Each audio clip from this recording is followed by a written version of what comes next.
బట్టి విక్రమార్క ఇద్దరిని కూడా అన్నారు మీకేం తక్కువ చేశారని, వాళ్ళ మీద కూడా ఫైర్ అయ్యారన్నప్పుడు నాతో ఆ ఇద్దరిలో ఒక మంత్రి అటు ఎట్లా రాస్తారు మీరు? మా మీద రేవంత్ రెడ్డి మమ్మల్ని తిట్టాడా, మా క్లాస్ తీసుకున్నాడా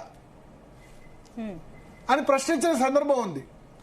నేను అప్పుడు ఏమన్నానంటే రాసింది మేం కాదు కదా, రాసింది ఆ మీడియా ఛానల్ కదా, దాన్ని మేము క్యారీ చేయలేదు, రాసింది ఆంధ్రజ్యోతి కదా, మీరు మమ్మల్ని ఎందుకు అడుగుతున్నారు అని. మీరు అడగండి, రాసిన వాళ్ళని అడగండి అని చెప్పాను. సో ఇప్పుడు ఈ మంత్రివర్గంలో ముఖ్యమంత్రికి ఒక ఛానల్ కొమ్ము కాస్తుంది, బట్టి విక్రమార్కకు ఒక ఛానల్ సపోర్టు. సరే ఉత్తమ్ కుమార్ రెడ్డి పాపం ఏ ఛానల్ సపోర్ట్ లేదు, ఆయన ఆ విధంగా చేసుకోలేదు. ఒక్కో మంత్రుల్లో కోమటిరెడ్డి వెంకటరెడ్డికి అంటే ఒక్కొక్కళ్ళకు ఒక్కో ఛానల్ సపోర్ట్ చేసే విధంగా అయిపోయింది. అందుకని ఇవాళ ఎక్కడ బట్టి విక్రమార్క తన్ను అంటాడన్న ఉద్దేశంతో రేవంత్ రెడ్డి ఇందాక సభలో, ఖమ్మం సభలో మాట్లాడుతూ మీరు ఛానల్ గొడవ ఉంటే ఏమన్నా చూసుకోండి, మా మంత్రుల మధ్య చిచ్చు పెట్టొద్దు అని చెప్పి. అసలు ఆంధ్రజ్యోతి కథనం గతంలో మంత్రులు కేబినెట్ మీద ఆగ్రహం వ్యక్తం చేశారు రేవంత్ రెడ్డి అన్నప్పుడు రేవంత్ రెడ్డి ఎందుకు ఖండించలేదు? లీక్ ఇచ్చింది రేవంత్ రెడ్డి అని అనుకుంటారు కదా, నేను తిట్టలేదు మా మంత్రులను ఎందుకు చెప్పలేదు రేవంత్ రెడ్డి ఆ రోజు? ఎందుకు చేయలేదు? ఇప్పుడు బట్టి విక్రమార్క సీరియస్ అవుతున్నారు, ఇది చేయి దాడుతుందన్న ఉద్దేశంతో ఏదో అన్నారు. అందరూ ఆంధ్రజ్యోతి పేరు పెట్టలేదు.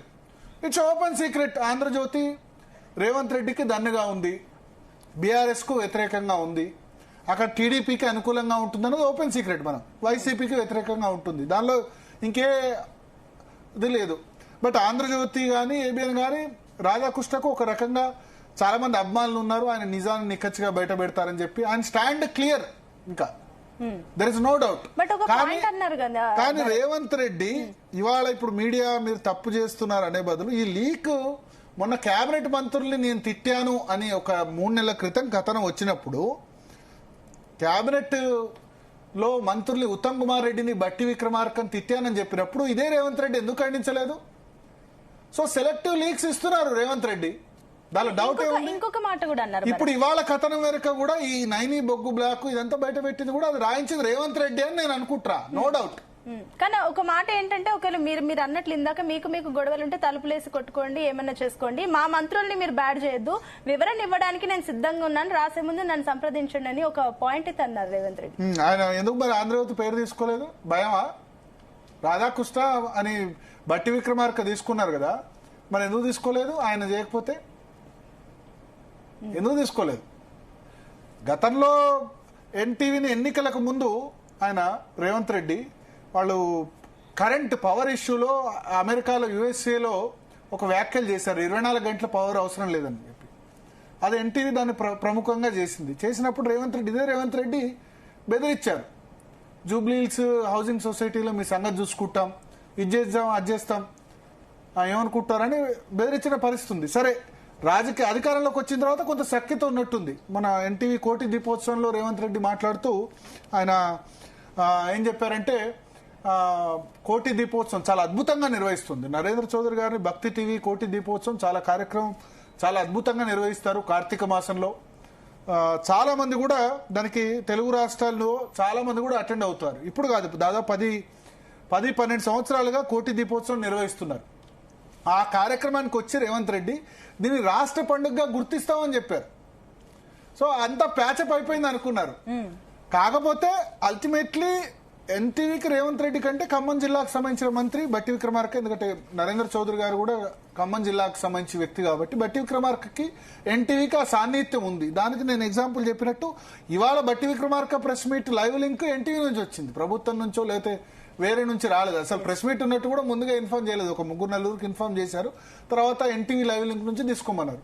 సో వాళ్ళిద్దరి మధ్య నిజంగానే ఎన్టీవీకి బట్టి విక్రమార్కకి సాన్నిహిత్యం ఉంది. అదేవిధంగా ఆంధ్రజ్యోతి రేవంత్ రెడ్డిని పూర్తిగా కాపాడుతుందన్న విషయంలో సందేహం లేదు.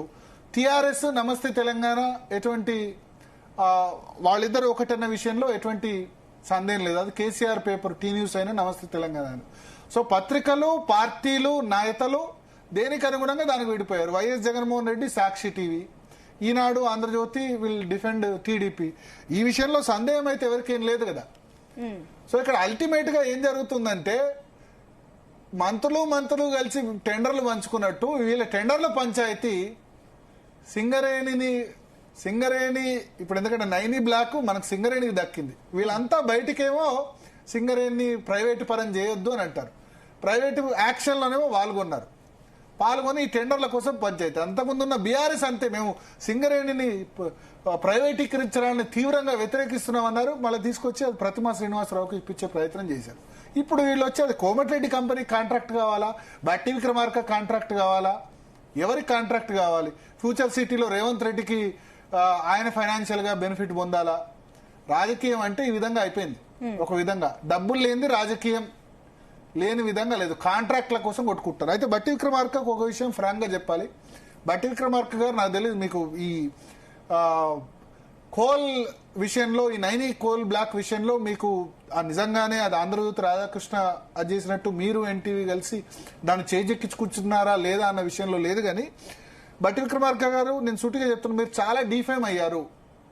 బిల్లుల చెల్లింపు విషయంలో గతంలో ఎన్ని లేని విధంగా బిల్లుల చెల్లింపు విషయంలో ఉప ముఖ్యమంత్రి లేకపోతే ఆర్థిక మంత్రి డబ్బులు తీసుకుంటున్నారని కింది స్థాయి వరకు కూడా పాకిపోయింది. మీ కుటుంబ సభ్యుల్ని కూడా ఇందులోకి లాగే ప్రయత్నం చేస్తున్నారు. మీరు దాని మీద కూడా వివరణ ఇచ్చి, లేదు మేము బిల్లులకు డబ్బులు తీసుకోవట్లేదు, ఇగో ఇది ట్రాన్స్పరెంట్ గా జరుగుతోంది అని చెప్పే ప్రయత్నం చేయాలి. దానికి కూడా వివరణ ఇవ్వాలి. ఓపెన్ కింది స్థాయి కార్యకర్తలు, కింది స్థాయి పంచాయతీ దానిలో కూడా ఈ విధంగా మాట్లాడుకుంటారు. బట్టి విక్రమార్క ఆర్థిక శాఖ గతంలో ఎన్నడూ లేని విధంగా, అంటే గతంలో ఏంటంటే ఒక 10-15 కోట్లు 20 కోట్లు దాటితే బిల్స్ మీద ఓపెన్ సీక్రెట్ ఏంటంటే 6% కమిషన్ టెండర్లు కానీ లేకపోతే బిల్స్ శాంక్షన్లు కానీ ఉంటుండేది. కానీ చిన్న చిన్న వాటికి కూడా 50 లక్షలు, ₹1,00,00,000 దానికి కూడా బిల్లులు శాంక్షన్ చేసినందుకు, బిల్లు ప్రభుత్వానికి పెండింగ్ బిల్స్ 3 సంవత్సరాలు 4 సంవత్సరాలు 5 సంవత్సరాల నుంచి ఇవ్వని బిల్స్ కూడా ఉన్నాయి, దానికి కూడా డబ్బులు తీసుకుంటున్నారు అని చెప్పి ఆరోపణలు వస్తున్నాయి. కింది స్థాయిలో డిస్కషన్ జరుగుతోంది. దాని మీద చాలా డిఫేమ్ అయినారు బట్టి విక్రమార్క ఆర్థిక మంత్రిగా ఉండి. దీనికి ఆధారాలు ఉన్నాయంటే ఆధారాలు మైక్ ముందు వచ్చి చాలా మంది మాట్లాడరు, కానీ కాంట్రాక్టర్లు సెక్రటేరియట్లో ధర్నా చేశారు కదా.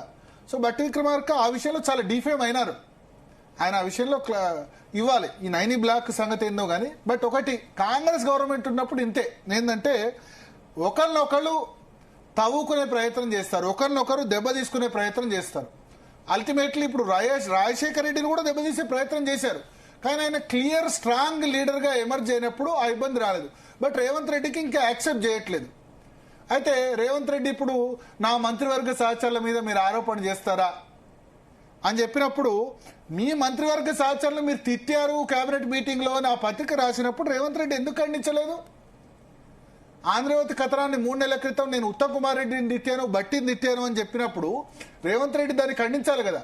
ఉత్తమ్ కుమార్ రెడ్డి నాతోనే అన్నారు, మాకు రేవంత్ రెడ్డి క్లాస్ తీసుకుంటారా, మాకు క్లాస్ తీసుకుంటారని మీరు ఎందుకు రాశారంటే నేను అన్నాను, మేము రాయలేదండి, అది మేము క్యారీ చేయలేదు, క్యారీ చేసిన సంస్థను అడగండి అని చెప్పాను.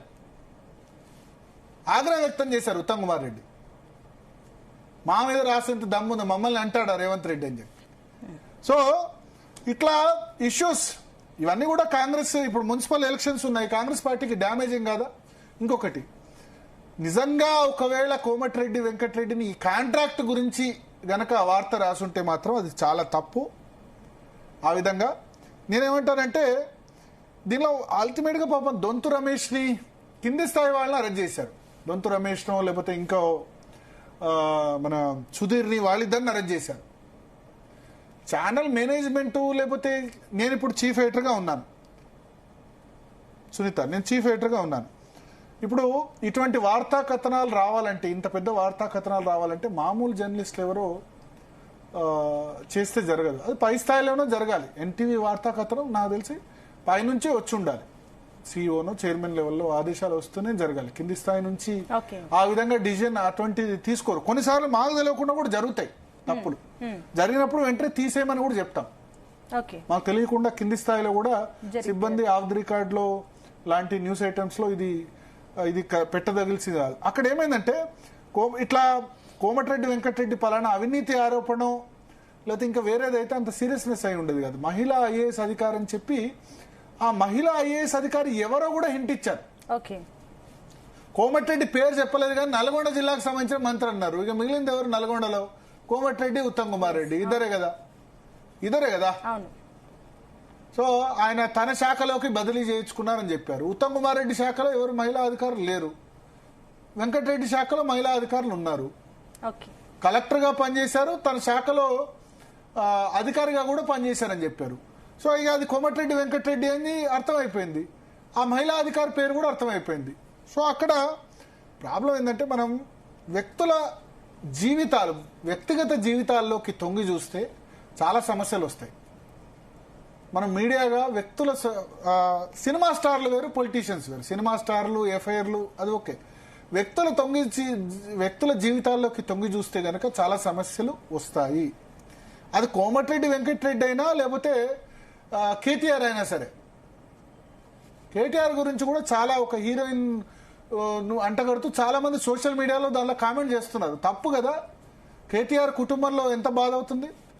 నిజంగా మీరు వెళ్ళి చూసారా ఏమైనా జరిగిందని ప్రూఫ్ ఉందా? కాంక్రీట్ గా ప్రూఫ్ లేని ఆమె హీరోయిన్ కాబట్టి ఓకే.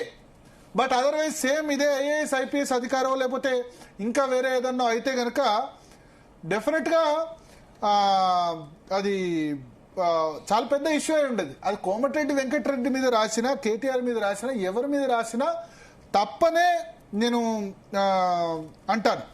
It's not correct. ఏదైతే ఆ విధంగా చేయడాన్ని 100% నేను తప్పనే చెప్తాను. సో ఇక్కడ కోమటిరెడ్డి మీద ఆ కథనం ఎందుకు రాశారు, ఏంటి, దానికి ఎందుకు మళ్ళీ వాళ్ళు విత్డ్రా చేసుకుని క్షమాపణ చెప్పాల్సింది అనేది పక్కన పెడితే, సరే ఎన్టీవీ ఈ విషయంలో మిస్జడ్జ్మెంట్ కావచ్చు, తప్పు కావచ్చు. బట్ నెక్స్ట్ ఏ మీడియానైనా వ్యక్తుల జీవితాల్లోకి తొంగి చూడడం మొదలు పెడితే గనక దానికి హద్దు అదుపు అన్నది ఉండదు. కేటీఆర్ మీద ఇస్తే కాంగ్రెస్ వాళ్ళు సంతోషపడచ్చు రేపు, బట్ కాంగ్రెస్ మిమ్మల్ని కూడా రేపు అనొచ్చు కదా. రేపు రేవంత్ రెడ్డినో లేకపోతే వేరే వాళ్ళకు కూడా ఏదో లింక్ కడుతూ రాయొచ్చు కదా. సో రాజకీయ నాయకులు కూడా ఈ విషయంలో ఏకం కావాలి. ఏంటంటే కేటీఆర్ మీద రాస్తే సంతోషం, కోమటిరెడ్డి వెంకటరెడ్డి మీద రాస్తే సంతోషం, ఐఏఎస్ అధికారులు ఏకమైనట్టు రాజకీయ నాయకులు కూడా ఏకం కావాలి. అంటే మీరు అన్నట్లు ఇదంతా పై స్థాయి నుంచి చెప్తేనే వార్త రాశారని అనుకోవచ్చా? ఏది ఇప్పుడు ఇందాక ఏదైతే న్యూస్ ఐటమ్ ఏదైతే పడింది అని చెప్పేసి కోమటిరెడ్డి గురించి పర్టికులర్ గా అని ఇవాళ ఆంధ్రజ్యోతిలో రాశారు. అది చెప్తే ఆంధ్రజ్యోతి మొదలేమనుకున్నారు, మొదలు అనుమానం కోమటిరెడ్డి వెంకటరెడ్డి మీద వార్త వచ్చినప్పుడు సీఎం మీద అందరికి అనుమానం కలిగింది. నమస్తే తెలంగాణ రాసింది, ఇది రాయించింది సీఎంఏ అని చెప్పింది. ఎందుకంటే అది కాంగ్రెస్ పార్టీ ఛానల్, దానికి సన్నిహితమైన ఛానల్, ఇది రాసింది సీఎంఏ అని చెప్పారు. మరి అలాంటప్పుడు చెప్పిన తర్వాత దానికి ఇప్పటి వరకు అందరికీ అదే పర్సెప్షన్ ఉంది. నిజానికి ఈ విషయం నైనీ బ్లాక్ అని సంబంధించి నేను వాస్తవంగా చెప్తున్నా. నాకు ఒక ఎమ్మెల్యే శుక్రవారం సాయంత్రమే చెప్పారు.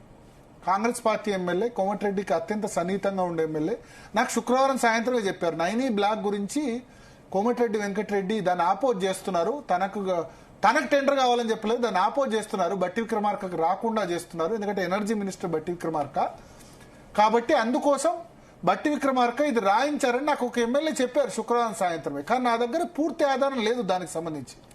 నేను బట్టి విక్రమార్క మీద ఆరోపణ చేసినప్పుడు లేకపోతే ఆ ఛానల్ మీద ఆరోపణ చేసినప్పుడు నా దగ్గర పూర్తి ఆధారం లేదు. అది ఎమ్మెల్యే పర్సెప్షన్ కావచ్చు.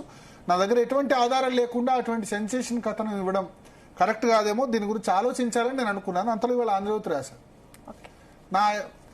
ఆ ఎమ్మెల్యే శుక్రవారం రాత్రి మాట్లాడి కోమటిరెడ్డి వెంకటరెడ్డికి అత్యంత సన్నిహితమైన ఎమ్మెల్యే ఇదే విషయం నాకు చెప్పారు. చెప్పినా ఎందుకు చేయలేదంటే, సరే ఒక సెన్సేషన్ రాష్ట్రాన్ని షేక్ చేసే విషయం అయినప్పుడు దానిలో మరింత ఎవిడెన్స్ అవసరం, మరింత ఇది అవసరం. ఎందుకంటే మన ఛానల్ మీద కూడా ఇవ్వాలి, ప్లస్ డిప్యూటీ సీఎం గురించి కూడా మాట్లాడుతున్నాను. సో దానిలో ఆంధ్రజ్యోతి రాధాకృష్ణ చాలా క్లియర్ గా ఇదే అని చెప్పి రాశారు. ఇది ఎవరి నుంచి వచ్చి ఉంటుంది, ముఖ్యమంత్రి నుంచి వచ్చిందనే అనుకుంటారు. బట్టి విక్రమార్క కూడా అదే విధంగా మాట్లాడారు. నేను రాజశేఖర రెడ్డికి సన్నిహితం కాబట్టి నా మీద రాధాకృష్ణ బురుజు వెళ్తున్నారు అని చెప్పారు. రాజశేఖర రెడ్డి ఎప్పుడు 2009లో చనిపోయినారు బట్టి విక్రమార్క గారు. 16 సంవత్సరాలు అయింది. అప్పుడు రాస్తే కనుక రాజశేఖర రెడ్డి సన్నిహితం అంటే అప్పుడో ఇప్పుడో రాస్తుండే, మీరు మీ డిప్యూటీ సీఎం అయినప్పుడు రాస్తుండే. కానీ ఓపెన్ సీక్రెట్ రేవంత్ రెడ్డి టీడీపీలో ఉన్నాడు కాబట్టి ఆంధ్రజ్యోతి వీళ్ళు సపోర్ట్ రేవంత్ రెడ్డికి ఆంధ్రజ్యోతి దానిగా ఉంది, బట్టి విక్రమార్కకి ఎన్టీవీ దానిగా ఉంది. దానిలో డౌట్ ఏం లేదు, ఇంకా వేరే రెండో క్వశ్చన్ ఏం లేదు. సో ఈ కథనాలు నిజంగానే వీళ్ళు కోల్ బ్లాక్, మరి బట్టి విక్రమార్క మేము ప్రయత్నం చేయలేదు కోల్ బ్లాక్ అని ఆయన ఏం చెప్పలేదు. టెండర్ రద్దు చేస్తున్నట్టు చెప్తున్నారు. మరి టెండర్ ఎందుకు రద్దు చేయడం, ఏం తప్పు జరగకపోతే? సో ఇవన్నీ మళ్ళీ బట్టి విక్రమార్కకే రెండవది, రేవంత్ రెడ్డి ఇప్పుడు మా మంత్రుల మధ్య చిచ్చు పెట్టొద్దు మీరు మీడియా లీక్స్ ఇస్తున్నది రేవంత్ రెడ్డి మీరనే అనుకుంటున్నారు. మరి 3 నెలల క్రితం మీరు ఖండించాలి కదా. మీ కేబినెట్ లో కొలీగ్స్ తిట్టారు, ఉత్తమ్ కుమార్ రెడ్డిని తిట్టారు, తర్వాత బట్టి విక్రమార్కని తిట్టాను అని చెప్పి వచ్చినప్పుడు ఇదే ఆంధ్ర